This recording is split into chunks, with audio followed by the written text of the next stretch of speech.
and expand then on this service platform, and will also give you an insight how it works and how it's meant to work, and also for the collaboration. The introduction of ourselves, that's all already done, so I can skip that.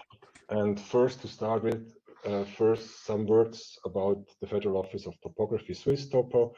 We have several tasks for this afternoon. The most relevant are that the swisstopo is the National Geoinformation Center and the Central Agency for Spatial Knowledge in Switzerland.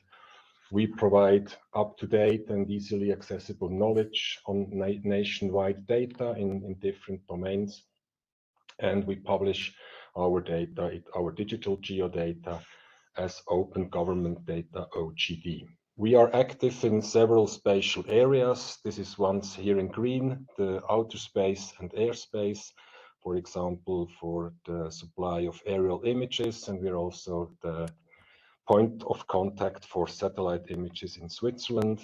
Then we are active in the survey of the surface. That's this here, the part in yellow. That means to be the cadastral survey, the topographical survey, and the cartographical survey. Then in the interface between the subsurface and the surface, we are active in this area, and then the Swiss Geological survey covers the whole subsurface. These are the main tasks. At swisstopo, we are around 370 collaborators working here close to Bern. And for the subsurface, regarding the subsurface, swisstopo documents the geological subsurface of Switzerland in 3 dimensions, digitally and area-wide. We provide digital basic data for the energy exploration, for underground infrastructure planning, and also on the availability of Switzerland's raw materials.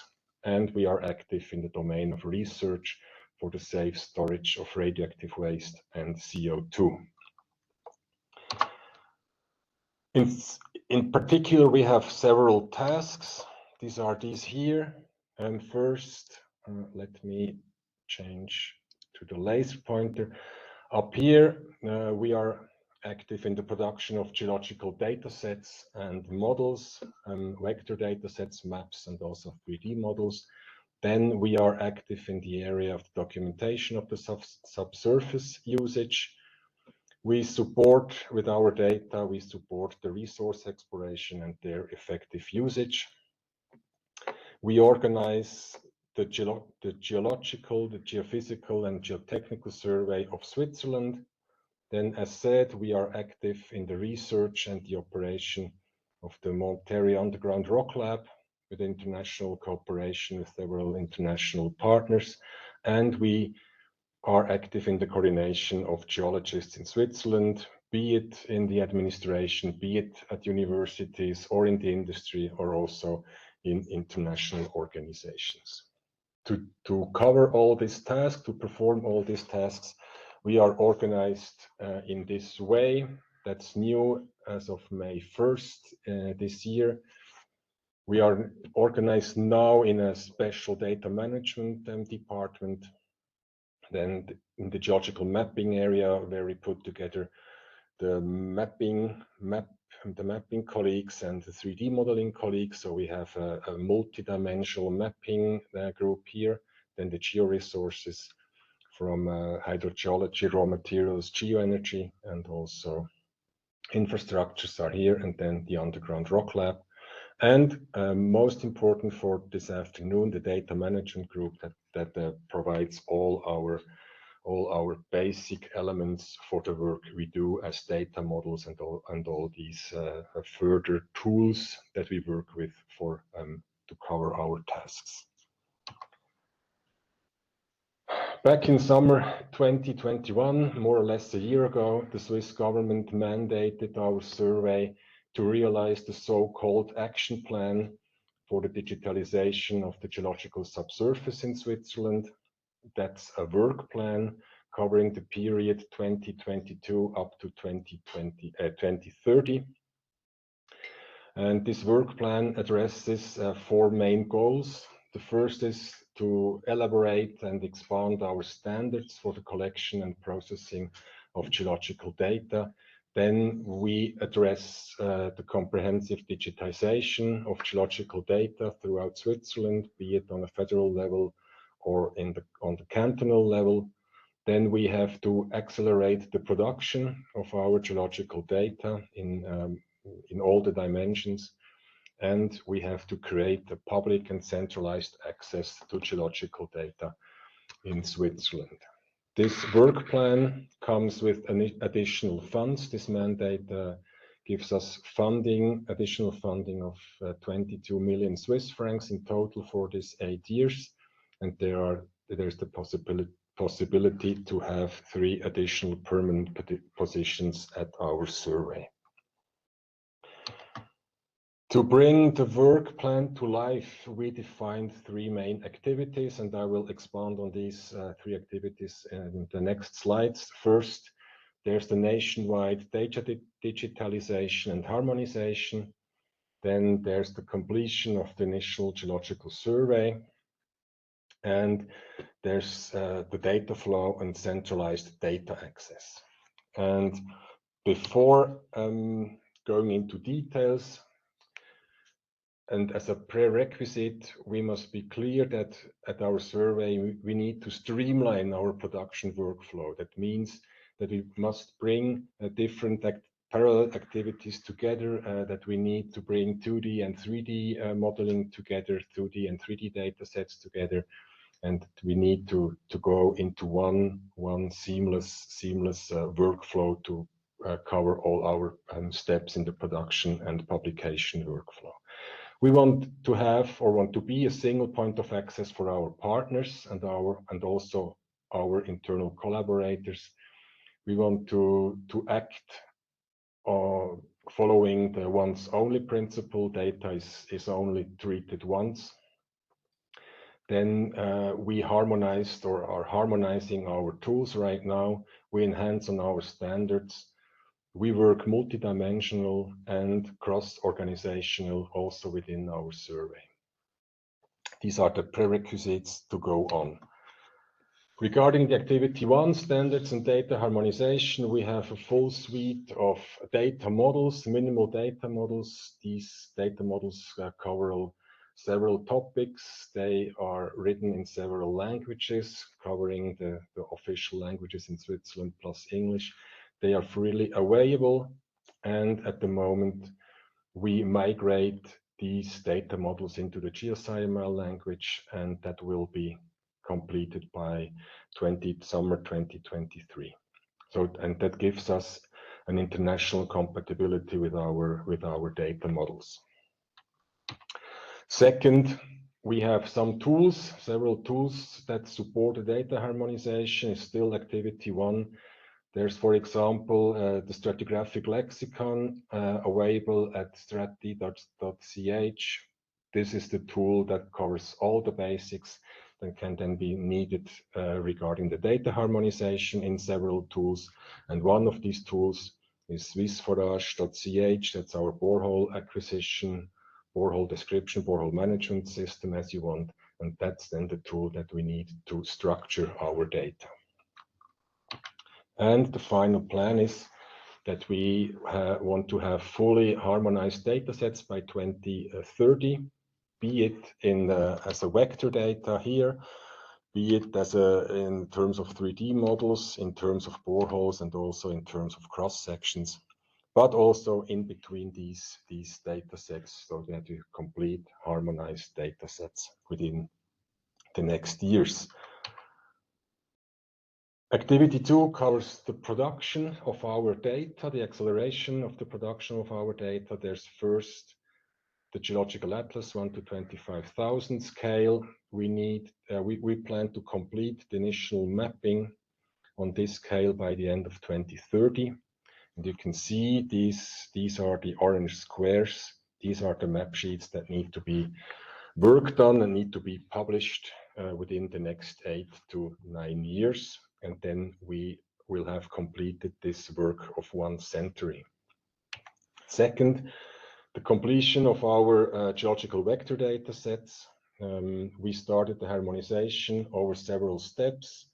We started with the vectorization of the Geological Atlas back in 2006. Then the next step was the harmonization of the legend and the colors. To be able to do that, we had to introduce the HARMOS concept, so the harmonized legends of all the geological maps in Switzerland. And now all these steps, they result in the harmonization of the geometries of our vector data sets, so that we have no geometry losses or strange geometries at the map boundaries, as you can see here with the Geological Atlas. Then regarding the 3D models on the national scale, we covered the shallow subsurface, focusing on the main settlements and the main aquifers in Switzerland. These are these yellow areas here. Then we will focus on the actualization, the update of the existing models in the Swiss Midlands here with the new data. And last but not least, we will build 3D models of the Jura Mountains and the Swiss Alps from scratch. These are simplified models that we will build with external partners within the next years. And the systematic modeling of the Jura Mountains, that's the first project. It's planned to start on September 1st. That's tomorrow. And we'll start here systematically from left to the right. And region 1 is the first one. Then next year, there's region 2 and 4, and region 3 is done by ourselves. And the regions 5 to 8 will be done 2025 and later. Regarding activity 3, that's data flow and data access activity. To bring this to life, we developed an online open source 3D viewer for the visualization and the query and analysis of the subsurface. I will not go into detail now. That's then the part of Niels in a few minutes. But I can say that we were awarded with the 2022 Geospatial World Forum Excellence Award, and that we are very proud of it, that we reached that step with our viewer. Here a short video. I hope it works. That we laser here. Yes. The viewer is built around OGC standards, and it aims at the correct spatial 3D visualization of the subsurface data. As said, it's web-based, it's open source, and the access to the data is free. And in addition, users are able to combine the data available here with other, especially third-party data that can be loaded. Users can also upload their own data. And as said, but Niels will cover the details later. And the next one, now here. All these activities and all these tools and everything you heard before, that comes together at our single point of service. That's the swisstopo.ch website. It's our open source service platform, service hub for subsurface data. And this helps us or supports us regarding data production, regarding data digitization, regarding data harmonization, data visualization, and also data access. But this is part 2 of this lecture, and now I will hand over to Niels.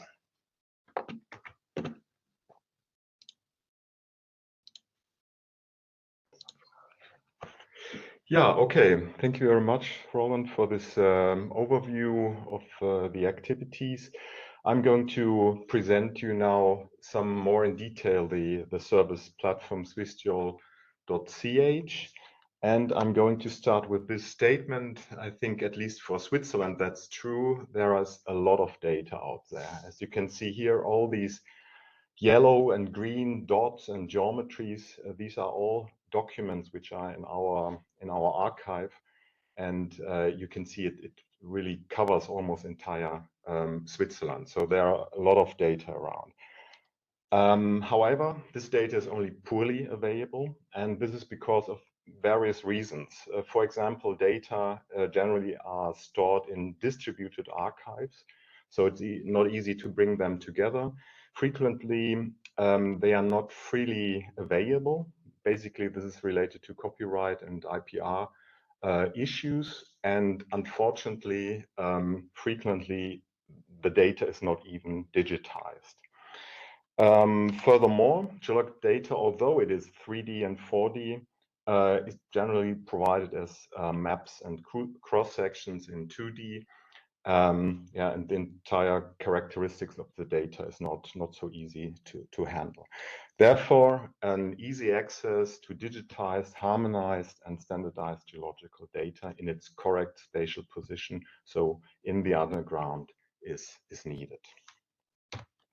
Okay, Roland already mentioned there's this action plan based on the governmental mandate, and the goals of this action plan exactly resemble the needs which I've mentioned before. Basically, we have these three activities. You already have seen that as well. So digitization, harmonization, completion of geological survey, and centralized data access.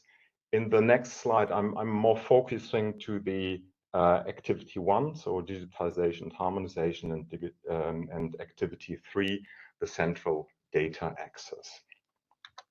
Okay, we already worked on these needs before the action plan, and as you can see here in this very broad graphic or rough graphic, we developed a variety of different separate applications. So we developed an application for borehole management. You've already seen that. We developed a portal for general information. We integrated our data in MapGeoAdmin, so the federal geoportal, which basically shows 2D data and makes it available, but we already started to developing a 3D viewer.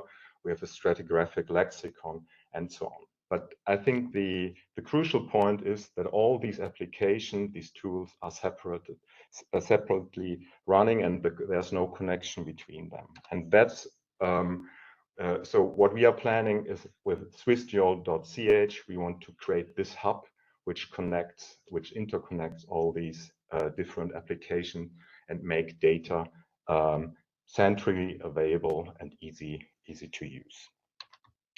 Okay, the solution, as I said, we are building a central landing page, a hub for all these separate applications and services. And in the next slide, I'm going through these different applications which are listed here and try to show you the key features or the features of these different applications.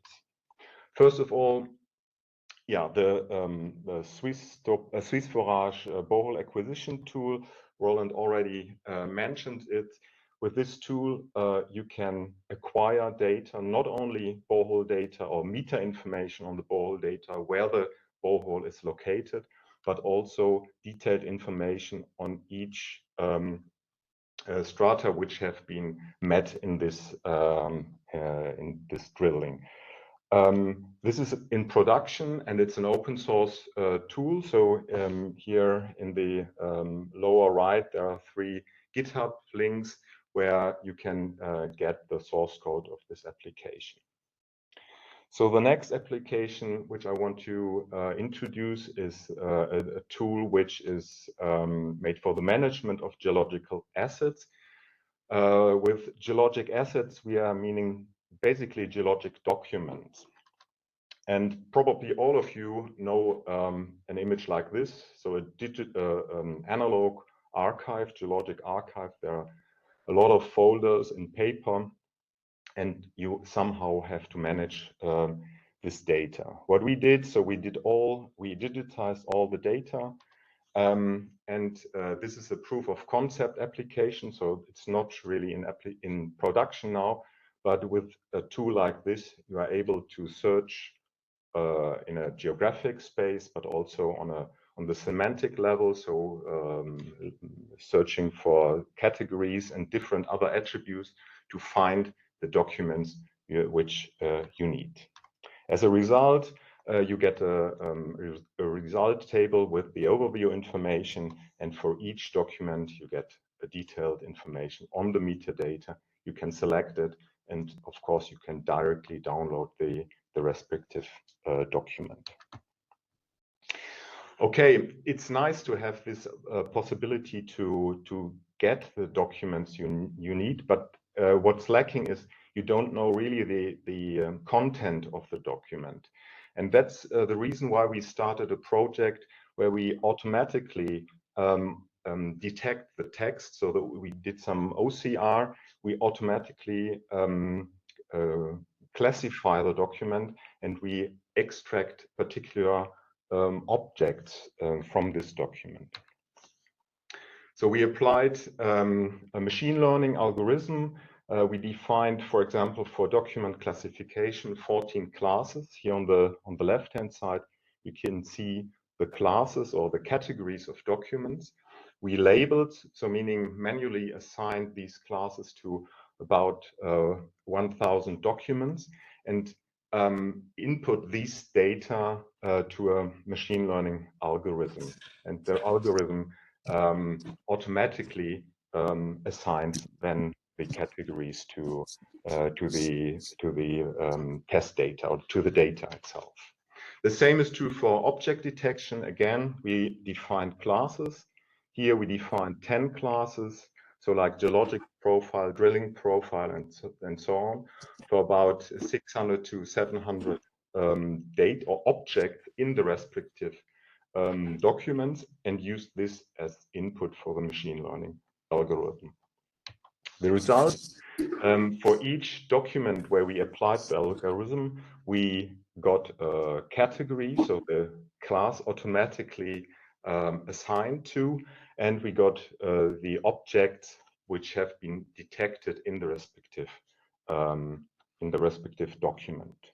So that means if you are searching for a document class like geothermal energy, for example, and an object class like drilling profile or geological profile, you receive exactly the object, the document and the object in the respective document or respective documents.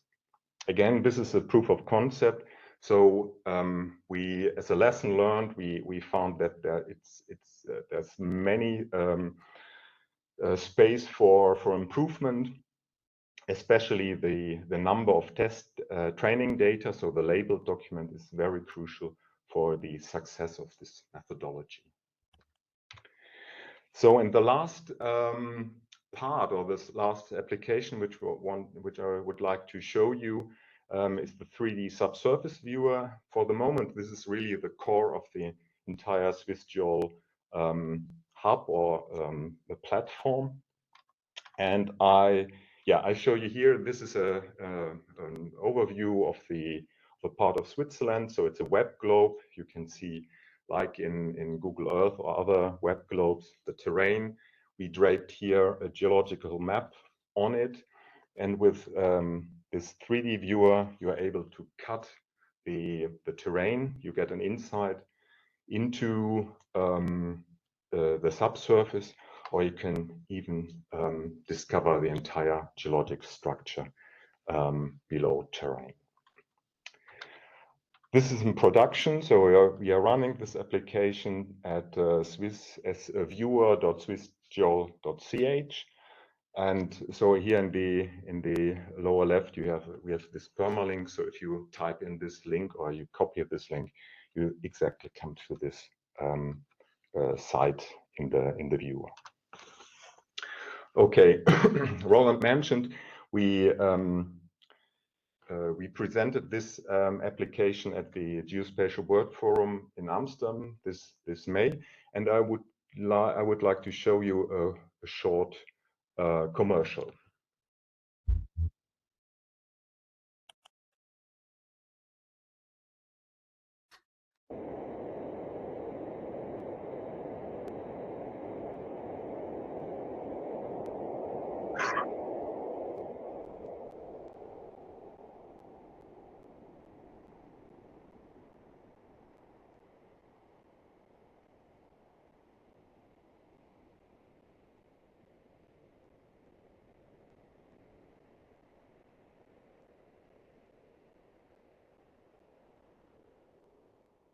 Yeah, that's the 3D view of SwissGeol. As you have seen, this is also an open source application. It's also on GitHub, and we can provide the link. So if you're interested to get the source code of this application. And again, as Roland said, we are very proud that we won this Geospatial World Excellent Award for this content platform. Now, so to go a bit more deeper, and I would like to simply show you the technology which we are using. So the background of SwissGeol is the Cesium JS web globe. This is really the backbone of the entire application.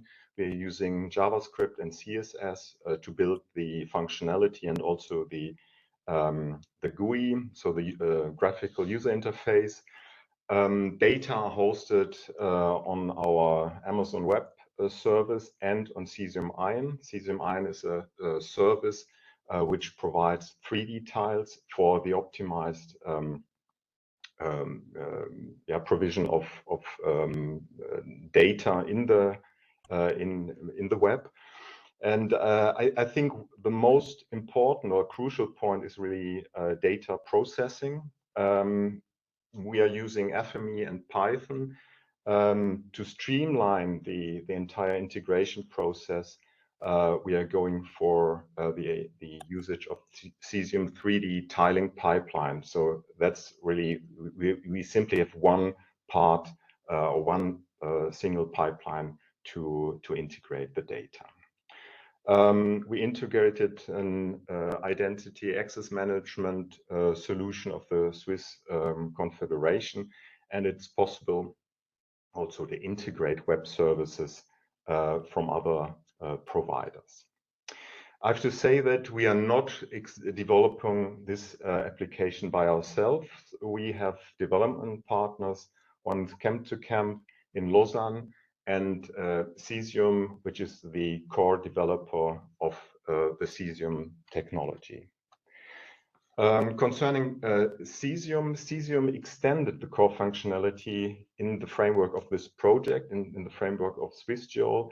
So the first extension was the possibility to navigate in the underground. Before 2020, before we started this project, it was not possible to bring the camera in the subsurface. You simply can see the terrain over the terrain.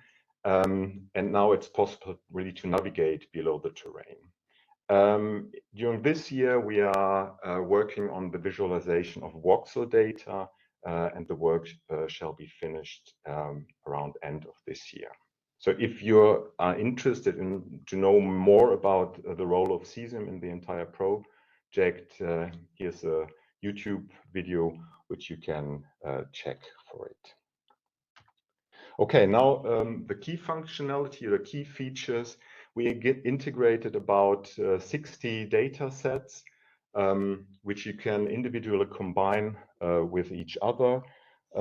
We created a comprehensive navigation for the camera above and below ground, and to easily get to specific spots in the entire 3D model, we defined catalogs or topics where you simply jump to a specific location. Now, I think the most important functionality is slicing. We integrated box and line slicing. As you can see here, you can cut out along a square or a rectangle a part of the topography and the underlying geological data and get insight in this.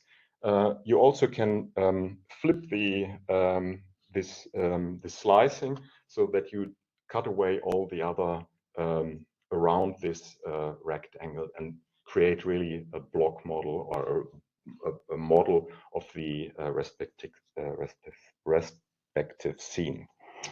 And you can simply draw a line and cut away either side of the line and get an insight in the subsurface. Of course, you can combine all the data.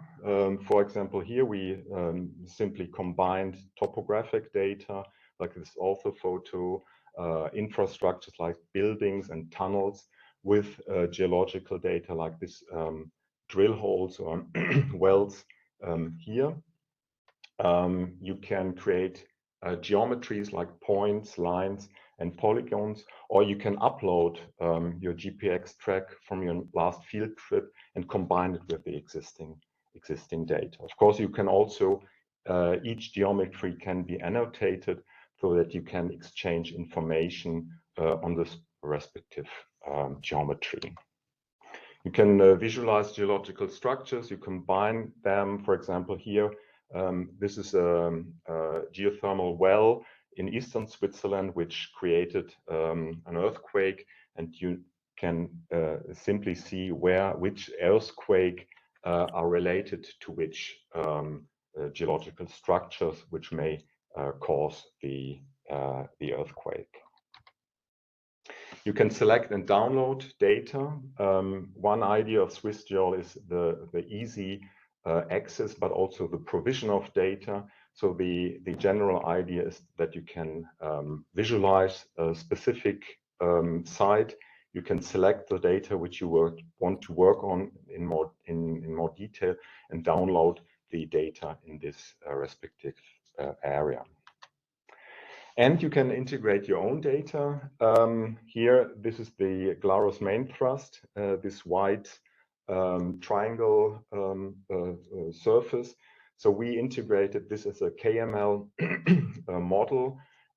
We cut it away, and you can see exactly the relation between existing data and the topography and this model which you have created by yourself. So where to go from here concerning the 3D viewer? So what we are going to do is we are going to integrate voxel data.